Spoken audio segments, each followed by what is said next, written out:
საქართველოს და აჭარის კულტურული მემკვიდრეობის დაცვის ეროვნულ სააგენტოებს შორის დღეს ურთიერთთანამშრომლობის მემორანდუმი გაფორმდა. მემორანდუმი სამეცნიერო საქმიანობის ხელშეწყობას, საინფორმაციო ბაზის შექმნას, სააგენტოებს შორის კულტურული საქმიანობის ერთობლივ განხორციელებას და ძეგლთა ინვენტარიზაციის ხელშეწყობას ისახავს მიზნად. მემორანდუმს ხელი ორი უწყების ხელმძღვანელებმა ბიძინა აფხაზოვმა და ნიკოლო ზანთიძემ მოაწერეს. დღესვე არქეოლოგიურ მუზეუმში სამეცნიერო კონფერენცია გაიმართა.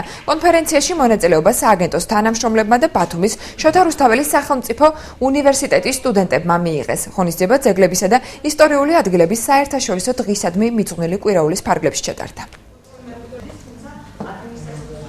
მემორანდუმი ძირითადად არის ზოგადი ხასიათის და ეხება თანამშრომლობას, ინფორმაციის გაცვლას, ინტელექტუალური პოტენციალის დახმარებას და ურთიერთგაცვლას, სამართლებრივ რეგულაციებში დახმარებას, მაგრამ რაც ყველაზე მნიშვნელოვანია, რომ იცით თქვენ ეხლა ხან განხორციელდა საქართველოს ძეგლთა დაცვის, კულტურისა და ძეგლთა დაცვის მინისტრის სამინისტროს მიერ სააგენტოზე უფლებამოსილების დელეგირება გარკვეულწილად, ანუ ეს ნიშნავს, რომ სრულიად გაიზარდა სააგენტოს უფლებამოსილებები. კონფერენციაზე წარმოდგენილი იქნა თემები, რომელიც უკავშირდებოდა აჭარის კულტურული მემკვიდრეობის დაცვის სააგენტოს მიერ განხორციელებულ პროგრამებს, ასევე კულტურული მემკვიდრეობის სააგენტოს მიერ დაფინანსებულ არქეოლოგიურ გათხრებს.